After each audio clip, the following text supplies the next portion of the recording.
تو کہتا ہے کہ میں نے نا محسوس یہ کیا کہ میں تو شادی کے قابل نہیں ہوں۔ تو کہتا ہے میں نے وہاں ڈاکٹروں سے مشورہ کیا۔ تو کہتا ہے جب آخری دن آ گیا تو ہم نے کہا اب کیا کریں، اب تو شادی ہے، آج تو پہلی ملاقات ہوگی تو پھر کیا کریں گے۔ پھر اس نے کہا کہ آج ایسا کرتے ہیں وقتی طور پر ڈاکٹر کے پاس جاتے ہیں، اس کو کہتے ہیں کوئی انجیکشن وغیرہ لگا لو، کوئی ایسا مسئلہ ہو جائے کہ ہمارا آج کا مسئلہ حل ہو جائے۔ تو کہتا ہے پھر ہم ڈاکٹر کے پاس گئے، اس نے کہا فکر ہی نہ کرو، ایک رات کا کوئی مسئلہ نہیں ہے، میں تمہیں ایسا جناب سیٹ کر دوں گا۔ کہتا ہے اس نے مجھے بڑے انجیکشن وغیرہ لگائے اور بھی جو کہا وہ کیا بہرحال، لیکن اللہ کی شان، جب میری شادی ہوئی میں بیوی کے پاس گیا تو میں تو بالکل زیرو، کوئی مسئلہ حل، میں آپ کے لیے دوائی تیار کرتا ہوں۔ تو میں نے ایک مجون تیار کی اس کے لیے، تو میں نے کہا کہ کل آپ آ کے لے جائیں، کیونکہ کل کا دن تھا اس کے پاس۔ جب میں نے اس کی نبض دیکھی، اب اصل جو مسئلہ میں آپ کو بتانا چاہتا ہوں کہ جس سے آپ حضرات کو بھی فائدہ ہوگا، حکیموں کو بھی فائدہ ہوگا کہ میں نے اس کو دیا کیا۔ اگلے دن وہ آیا اپنی دوائی لینے کے لیے تو بڑا خوش، کہتا ہے حکیم صاحب اللہ آپ کا بھلا کرے، میں تو ٹھیک ہو گیا ہوں۔ اچھا میں بھی بڑا ہی رہا کیونکہ ایسا واقعہ کبھی کبھی آتا ہے زندگی، تو نئی شروعات ہو تو پھر تو اور بندے کی حوصلہ افزائی بھی بڑھ جاتی ہے۔ تو میں نے کہا کہ سمجھا کہ کوئی آدھا ٹھیک ہو گیا ہوگا۔ میں نے کہا کہ آدھے ٹھیک ہو گئے ہو؟ کہتا نہیں حکیم صاحب میں تو ماشاءاللہ پورا ٹھیک ہوں۔ میں نے کہا کوئی 60%؟ نہیں۔ میں نے کہا 70%؟ تو نہیں جناب میں ٹھیک ہوں۔ میں نے کہا 80%؟ کہتا میں 100% سے ہی ہو گیا ہوں۔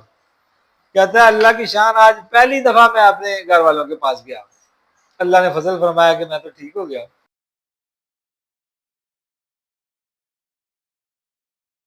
بسم اللہ الرحمن الرحیم، نحمدہ و نصلی علی رسولہ الکریم۔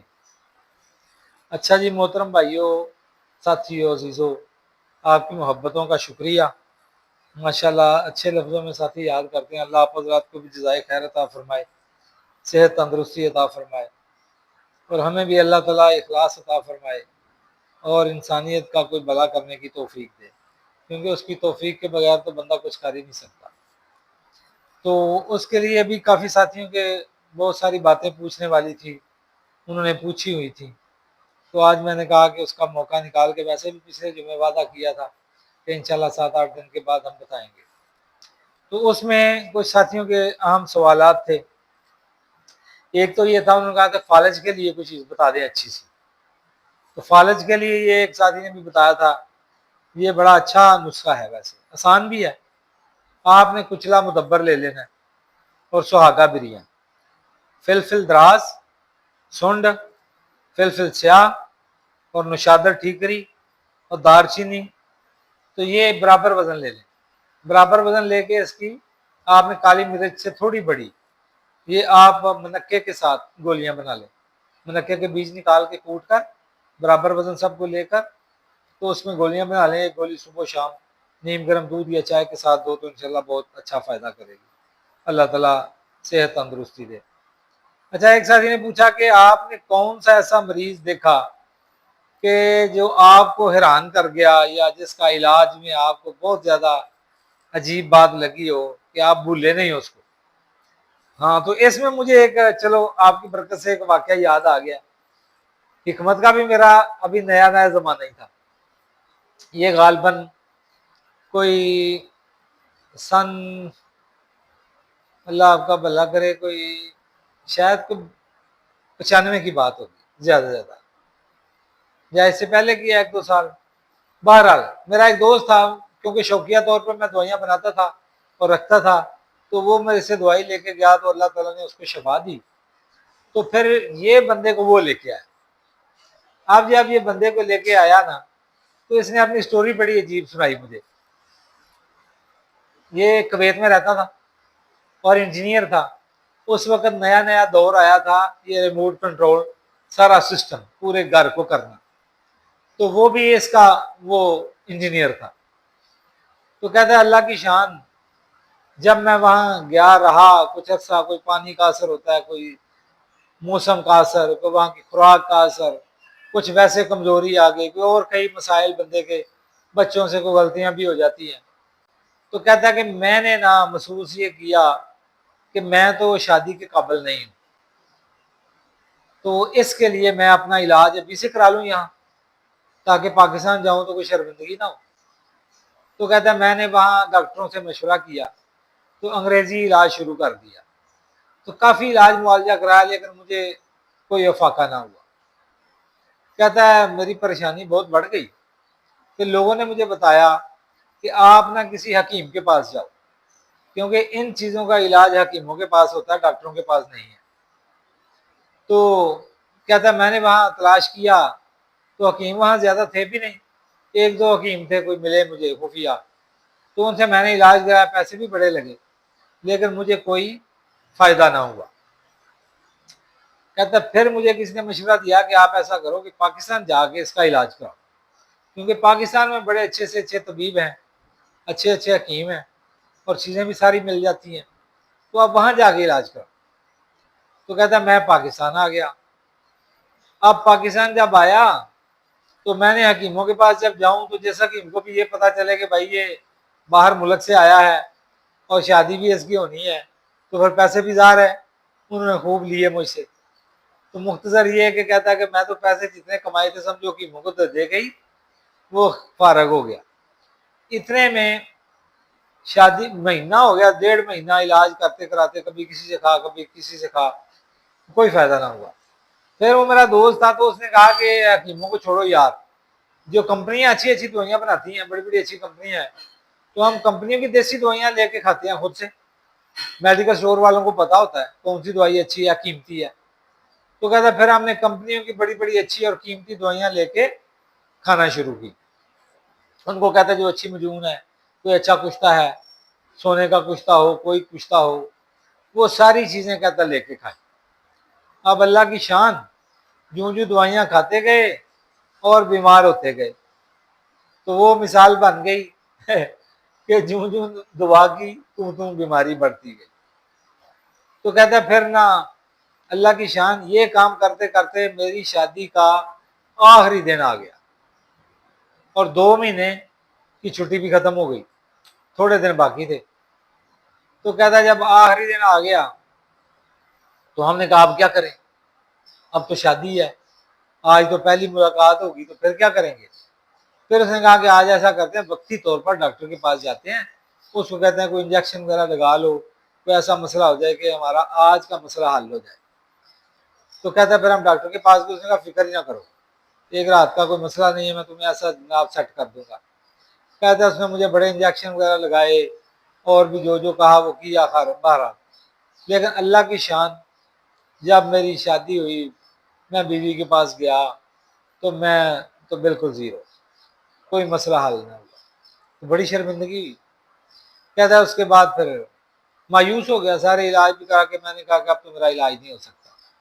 تو اس کے بعد کہتا ہے 2 مہینے گزرے گئے، اور جب 2 مہینے گزر گئے، چھٹی ختم، جس دن میرے پاس آیا اس دن ایک دن تھا اس کا باقی، اس سے اگلے دن اس نے واپس جانا تھا۔ جب یہ دوست میرا اس کو لے کے آیا تو اس نے مجھے یہ ساری کہانی اپنی سنائی کہ میرا تو یہ حال ہے، تو اب آپ دیکھ لیں۔ میں نے کہا کہ بھائی دیکھو، میرے پاس ایسی تو کوئی دوائی نہیں کہ ایک رات میں نوجوان، البتہ میں تمہیں دوائی بنا کے دیتا ہوں، انشاءاللہ مہینہ 1.5 کھاؤ، اللہ کے فضل سے آپ ٹھیک ہو جاؤ گے۔ اعتماد ہوتا ہے، یقین ہوتا ہے اپنی چیزوں پہ جو جو بنائی ہوتی ہیں۔ ابھی اس وقت تو میرا ابھی نیا نئی دور تھا، خیر تو اس نے اس زمانے میں نے اس کو کہا کہ 1500 روپیہ دے دو غالباً، تو میں آپ کے لیے ایک دوائی تیار کرتا ہوں۔ تو میں نے ایک مجون تیار کی اس کے لیے، تو میں نے کہا کہ کل آپ آ کے لے کے جانا، کیونکہ کل کا دن تھا اس کے پاس۔ جب میں نے اس کی نبض دیکھی، اب اصل جو مسئلہ میں آپ کو بتانا چاہتا ہوں کہ جس سے آپ حضرات کو بھی فائدہ ہوگا، حکیموں کو بھی فائدہ ہوگا کہ میں نے اس کو دیا کیا اور اس کو فائدہ کس سے ہوا۔ اللہ کی شان، جب میں نے اس کی نبض دیکھی، اصل چیز تشخیص ہوتی ہے، جب تک آپ مرض کی تشخیص صحیح نہیں کر لیتے اور آپ کو مرض کا صحیح پتہ نہیں چل جاتا تو آپ علاج کیسے کریں گے۔ دوائیاں، نسخے کچھ تھے بڑے اچھے اچھے مل جاتے ہیں، بازار سے بھی مل جاتے ہیں، کتابوں میں بھی بڑے بڑے نسخے لکھے ہیں، حکیموں سے بھی بڑے بڑے لکھتے ہیں۔ میں حیران ہوتا ہوں، کئی بار لوگ نا کسی حکیم کا کوئی نسخہ پڑھ کے یا یوٹیوب سے سن کے مجھے پوچھتے ہیں کہ جی یہ بتائیں یہ کیسا نسخہ ہے۔ تو بھائی خدا کے بندو، نسخہ تو اچھا ہے، لیکن مسئلہ یہ ہے کہ یہ کس کے لیے اچھا ہے، اصل چیز یہ ہوتی ہے۔ تو بہرحال جب میں نے اس کی نبض دیکھی تو وہ فل ودی نبض اس کی انتہا درجے کی، تو میں نے کہا یہ تو دوائیاں کھا کے اس بیچارے کا بیڑے گرک ہو گیا ہے، جتنی گرم سے گرم دوائیاں کھا کے تو وہ نا اللہ تعالیٰ نے میرے دل میں ڈالا، انسان کی عقل سمجھ کیا ہے، اللہ پاک کی ذات ہی اصل میں وہ رہنمائی کرتی ہے۔ تو ابھی میں تو اتنا بہت زیادہ تجربہ کار بھی نہیں تھا، پر جو میری سمجھ میں آیا، جب میں نے نبض دیکھی استادوں نے جو مجھے سکھایا تھا، تو نبض میں نے دیکھی تو فل گرمی، دیسی سمجھ لیں کہ گرمی والی فل نبض تھی۔ تو میں نے کہا اس کے اندر گرمی نکالنی چاہیے اس کی سب سے پہلے۔ تو میں نے ایک دوائی میرے پاس پڑی ہوئی تھی بنی، ہاں سستی سی دوائی تھی، وہ بھی میں آپ کو بتاتا ہوں تاکہ آپ کو بھی پتہ چل جائے کہ یہ بھی علاج ایک اچھا علاج ہے۔ تو میں نے وہ دوائی کے کیپسول بھر کے اس کو دے دیے 10-12۔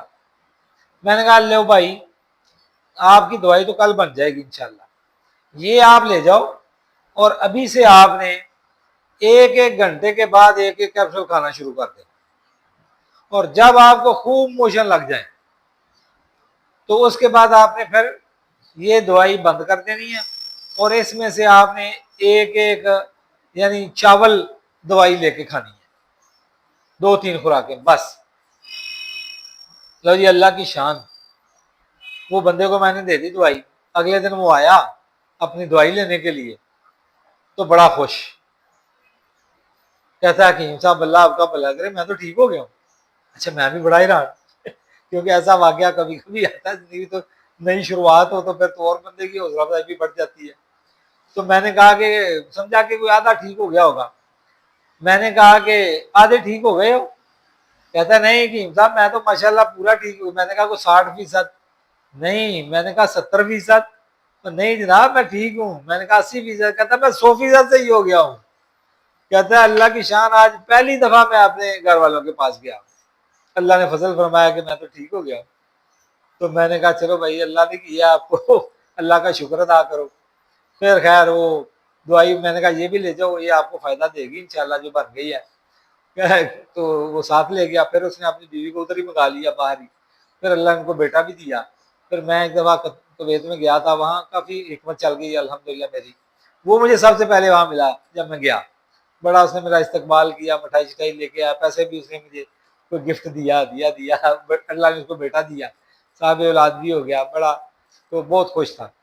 اب دیا میں نے اس کو کیا، اب یہ آپ حضرات سن لیں اصل چیز جو تھی، وہ میں نے یہ دیا اس کو کہ زیرہ سفید 7 حصے تھا اور 1 حصہ سکمونیا، تو اس کے میں نے اس کو پیس کر کیپسول بنا کے رکھے ہوئے تھے۔ یہ ہماری نظریے کی دوائی ہے ایک، اکثر صورت کے نام سے استاد صابر صاحب رحمۃ اللہ علیہ انہوں نے بتایا ہوا ہے، اور ان کا یہ بھی فرمان ہے، بتاتے ہیں کہ جب کوئی مسل دوائی جو ہے اس کو جب قلیل مقدار میں آپ دو گے تو وہ مقوی کا کام بھی کرے گی۔ تو وہ کیونکہ میرے ذہن میں بات بھی تھی تو میں نے اس کو جب اس کی ساری جو گرمی تھی اندر دوائیوں کی وہ نکال دی، اور اس کے بعد اس کی طبیعت کھل گئی، شریانیں کھل گئی ساری، اور اس کو خوب ساری قوت اس کی بحال ہو گئی۔ پھر اس کے بعد میں نے کہا تھا تھوڑی مقدار میں کھانی ہے تاکہ یہ مقوی کا بھی کام دے، تو اللہ تعالیٰ نے اس بندے کو یعنی 1 دن میں ٹھیک کر دیا جو اتنے علاج کر کر کے تھک چکا تھا۔ تو آپ بھی یہ بنائیں اور فائدے اٹھائیں، تو ایسے اگر مریض آ جائیں تو ان کی تشخیص اچھی طرح کریں اور دیں، بات لمبی ہوگی پر فائدہ ہی ہوگا انشاءاللہ آپ کو اس سے۔ اچھا اس کے بعد ایک ساتھی پوچھتے ہیں ہاں کوئی ایسی چیز بتا دیں کہ جو صرف کوئی 3 چیزیں، ساتھی نے پوچھی کہتے ہیں کوئی 3 چیزیں ایسی بتا دیں کہ جس میں لمبی عمر اور صحت اچھی ہو جائے، کہ بندے کو بیماریاں نہ لگیں بار بار، تو ایسی کیا چیزیں ہو سکتی ہیں؟ تو اس میں ایک تو سب سے آسان چیز یہ ہے، سنت بھی ہے ہمارے نبی حضور پاک صلی اللہ علیہ وسلم کی، کہ پیٹ کے 3 حصے کر لو۔ سب سے بہترین تو یہ ہے پیٹ کے 3 حصے کر لو، 1 حصہ کھانے کے لیے، 1 پانی کے لیے، 1 سانس کے لیے۔ یہ طریقہ بھی فارمولہ اپنا لو تو اللہ کے فضل سے آپ بیمار نہیں ہوگے۔ دوسری چیز جو ہے نا وہ یہ ہے کہ آپ سادی غذائیں کھاؤ اور قدرتی نیچرل غذائیں کھاؤ، جسے آرگینک کہتے ہیں، آرگینک فوڈ کے نام سے باہر ملکوں میں بھی یہ سبزیاں پھل جو بکتے ہیں وہ قیمت تو زیادہ لیتے ہیں لیکن بغیر کھاد اور کیمیکل کے ہوتے ہیں تو اس سے فائدہ زیادہ ہوتا ہے۔ اور ایک ہمارے بزرگ فرمایا کرتے تھے کہ 4 چیزیں چھوڑ دو اور 4 چیزیں اپنا لو تو پوری زندگی کبھی بیمار نہیں ہوگی۔ وہ فرماتے تھے چینی چھوڑ دو، چائے چھوڑ دو، ڈالڈا گھی چھوڑ دو اور برف چھوڑ دو۔ پھر اس کے بدلے میں 4 چیزیں بتاتے تھے۔ وہ کہتے تھے کہ چینی کی جگہ شہد استعمال کرو اور برف کی جگہ گڑھے کا پانی استعمال کرو اور چائے کی جگہ دودھ پیو اور ڈالڈے گھی کی جگہ دیسی گھی استعمال کرو، یہ بہترین چیز ہے۔ تو کہتے پھر ساری زندگی بیمار نہیں ہوگی۔ پھر کہتے مجھے بھی دیکھو کافی لمبی عمر تھی ماشاءاللہ اور بہت ایکٹیو تھے، اللہ ان کو بڑا ہمت دی ہوئی تھی۔ تو ایک بھائی نے پوچھا ہے کہ جو انسان کو سب سے زیادہ نقصان چیز دیتی ہے وہ کیا چیز ہے کہ بندہ نقصان سے بچ جائے؟ تو نقصان میں بھائی سب سے بڑی چیز جو ہے نا نقصان دینے والی وہ ہے بد پرہیزی۔ بد پرہیز بندہ جو ہے نا وہ اکثر بیمار ہوتا ہے۔ اور دوسری چیز جو ہے نا وہ پیٹ بھر کر کھانا، کثرت طعام، پیٹ کو ہمیشہ خالی رکھو، کھانا پورا پورا ضرورت کے مطابق کھاؤ، زیادہ نہ کھاؤ اور بد پرہیزی نہ کرو۔ میں جو حکیم نے طبیب نے بتایا ہے اس کا پرہیز پورا کرو تو انشاءاللہ آپ کا بہت زیادہ فائدہ ہوگا۔ اور ایک بھائی نے بتایا ہے کہ سب سے زیادہ خطرناک چیز کیا ہے صحت کے لیے، طبیعت کے لیے؟ تو اس کے لیے میرے تجربے میں یہ ہے کہ اکثر جو مریض آتے ہیں سب سے خطرناک، اور بچوں کو خاص کر نوجوانوں کے لیے اس نے پوچھا ہے کہ نقصان دہ چیز کیا ہے، وہ ہے موبائل کا غلط استعمال۔ موبائل کا غلط استعمال، بس اس کا استعمال صحیح کرو، جتنا ضرورت ہے اتنا استعمال کرو اور عشاء کے بعد فوراً سو جاؤ اور 5 وقت کی نماز پڑھو، دیکھو اللہ تعالیٰ آپ کو کیسے صحت عطا فرماتا ہے۔ ٹھیک ہے جی۔ تو آگے پوچھا بھائیوں نے، ہاں ایک نے پوچھا کہ ناف جو ہے نا وہ پڑ جاتی ہے اکثر پیٹ میں، درد وٹ پڑ جاتا ہے، پیٹ درد کرتا رہتا ہے، اور اس کے لیے کوئی اچھی چیز بتا دیں کہ ناف کے لیے۔ تو ناف کے لیے بہترین چیز اصل میں یہ خشکی کی وجہ سے ہوتی ہے، سب سے بہترین چیز ہے اس کے لیے دیسی گھی اور شہد، یہ استعمال کریں اور گرم پانی، جتنا آپ یہ آہستہ آہستہ فی الحال آپ ایسا کر لیں کہ ہلدی جو ہے نا، ہلدی اور ملٹھی، اس کو آپ دیسی گھی کے اندر ہلکا سا بریاں کر لیں اور پاؤڈر بنا کے کوٹ کر اس کا آدھا چمچ خالی پیٹ دودھ کے ساتھ، اور اس میں بے شک گھی بھی ڈال لیں، صبح شام کھاؤ، انشاءاللہ دیکھو آپ کی ناف کا مسئلہ حل ہو جائے گا۔ کچھ عرصہ اس کا استعمال کرو۔ ٹھیک ہے جی۔ باقی ساتھی نے پوچھا کہ دوائیاں آپ پاکستان بھر میں بھیجتے ہیں یا باہر بھی؟ ہاں بھیجتے ہیں، جس بھائی کو مسئلہ وہ بتاتے ہیں پھر اسی حساب سے ہم ان کو بھیج دیتے ہیں۔ تو ایک ساتھی نے پوچھا کہ نوجوانوں کے لیے کوئی نصیحت بتا دیں، کوئی ایک ہی نصیحت۔ تو دیکھیں اس کے لیے سب سے بہترین نصیحت یہ ہے کہ آپ زندگی میں جھوٹ چھوڑ دیں اور رزق حلال کی تلاش کریں، تو اللہ دیکھو آپ کو کتنی برکت دے گا۔ اور دوسرے ہر انسان کی خیر خواہی سوچو، کسی کا برا نہ سوچو، تو اللہ اس میں آپ کو بہت برکت دے گا۔ ٹھیک ہے، تو ابھی ویڈیو اتنی کافی ہے کہ دوسری بات میں بنا لیں گے، تو کیونکہ پھر لمبا ہو جاتا ہے، بساتی بھی وہ زیادہ ہر بندہ نہیں سنتا، پر چیزیں تو فائدے کی ہیں آپ کی، انشاءاللہ آپ اس کو استعمال کرو، فائدہ اٹھاؤ۔ اور کوئی بات ہو تو واٹس ایپ پہ مجھے 0300-7465705 اس نمبر پہ رابطہ کر لیں۔ حکیم محمد شبیر گجرانوالا، محلہ بکتے والا میں۔ ٹھیک ہے، یہ میرا ایڈریس ہے۔ کارڈ کہتے ہیں تو کارڈ بھی دکھا دیتے ہیں، کارڈ تو کہاں پڑا ہے، بہرحال ٹھیک ہے، چلو خدا حافظ۔